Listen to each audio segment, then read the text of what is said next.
This PowerPoint presentation is going to cover information about the final project for CHD145. For the final project, you're going to choose a developmentally appropriate children's book and create a themed unit to go with it.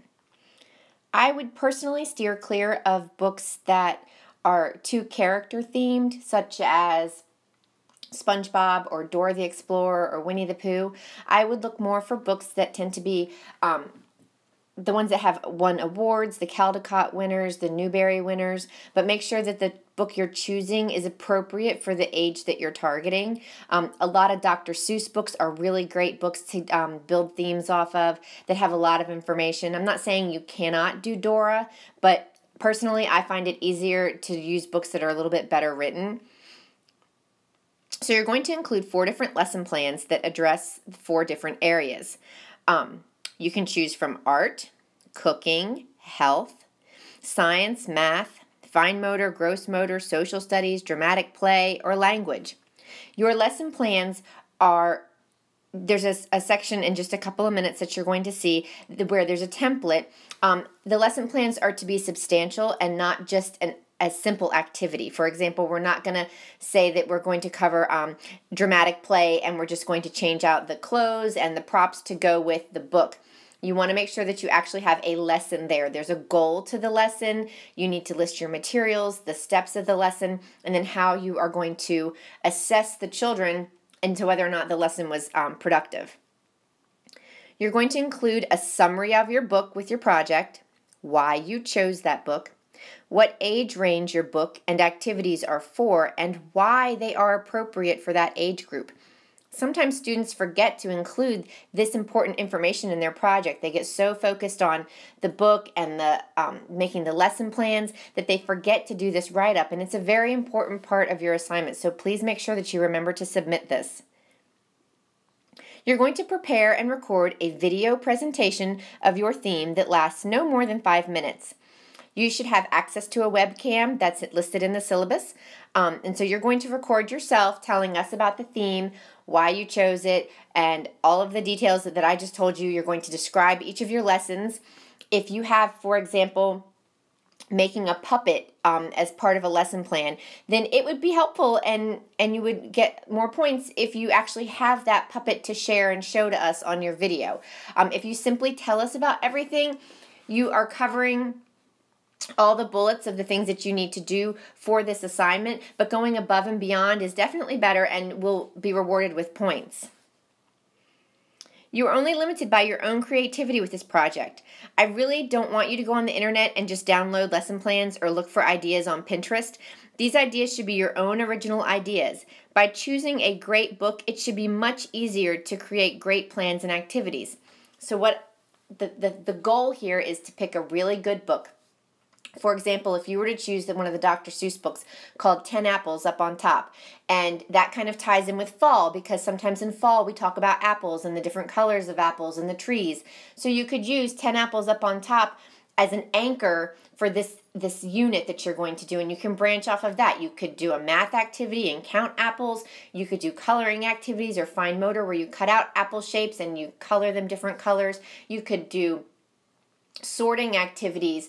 You could put letters on, 26 different apples, and they have the children identify letters, but because the letters are on apples, then it's tied into the book. You could have them jump from one letter to the next, or if they're a little bit older age group and they're learning about beginning sounds or the sound a letter makes, you could ask them to jump to a letter that makes the sound and see if they can jump to the proper letter. There are lots of ways to tie in every activity that you do into a classroom into one book so that it's a very cohesive unit for the students, and so they're not just getting random activities all day long, but something that actually ties together and builds off of each other. This is the template or the example that you can use for the lesson plan. I see that the bottom part of that actually has gotten cut off, and I'm not sure what happened.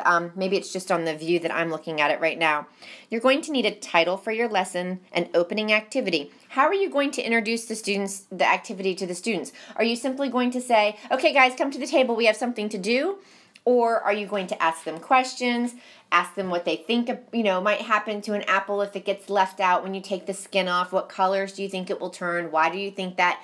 And then you could have them suggest maybe, or you can tell them that you're going to be actually finding out the answer to this today, and we're going to get some apples at the table, and we're going to practice peeling. Just a way to kind of touch base, whether it's reading the book, singing a song, just talking about different activities that tie into the book is a way to get them going. What is your goal? Why are you doing this lesson or this activity? What is the purpose? Everything that you do in your classroom should be done with purpose and with intent, so that you're not just planning random activities for students. You want to make sure that you're really thinking about the students you have, their developmental level, and what types of lessons will actually help push them up to the next developmental level or milestones that they're working on.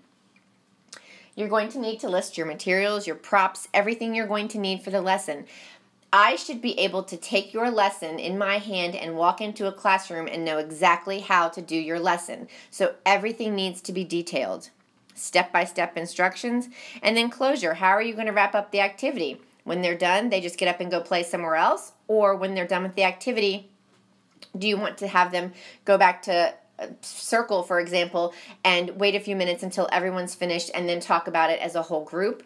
Or are you going to have everyone stay at the table and when they're finished talk about what happened, what they observed, what they made, what they ate? And then finally, how are you going to know the children got what you wanted them to get out of the activity? What is the measurement or the way that you're going to collect data on the skills that they were working on? You need to include that as well. Here's an example. These are some great books. There's a whole series of them, but this one we did for If You Give a Moose a Muffin. So that would be your book. Some of the examples below are some activities that might fall under these different categories. For example, if you're thinking about doing a math activity, you might have students counting muffins in a small group. They could count berries to put onto a muffin template that you've already set out for them. They could count and sort muffins with different numbers on them, different letters. In the book, there was also a place where a button had to be sewn back onto a sweater, so you could have them count different buttons, sort them by size, etc. For snack, you could actually make muffins with the students. You could make jam, eat blackberries. You could make moose faces out of rice cakes, maybe with pretzels and raisins and either Nutella or peanut butter. If you don't have peanut allergies, you can do all kinds of fun things with rice cakes because kids can then decorate them to be whatever they want. You can go on and continue to look through the rest of those just to get some examples, but these are some of the different areas that you might want to target. But again, you're going to pick 4 different areas. So you might have a fine motor activity, you might have a science activity, you might have a math activity, or a snack activity, or a cooking activity. And then finally, this is one more little template so that you have a reminder as to what needs to be present with your lesson plan with each one of them. You're going to have a title, opening activity, your goal, your materials and props needed, the step-by-step instructions, closure, and the measurement of skills. Those must be included in your lesson plans. If you're currently a teacher and you have a template that you already used for your lesson plans, you can send it to me. If you would rather use that, I'll look over it and let you know if that's acceptable. If it's not, you're going to need to use this format, but I will definitely let you know. If you have any other questions about this assignment or anything else that relates to the final project or questions about book choices, feel free to call me, text me, email me, drop into my online office hours. Any of those are fine ways to get in touch with me. Thanks a lot.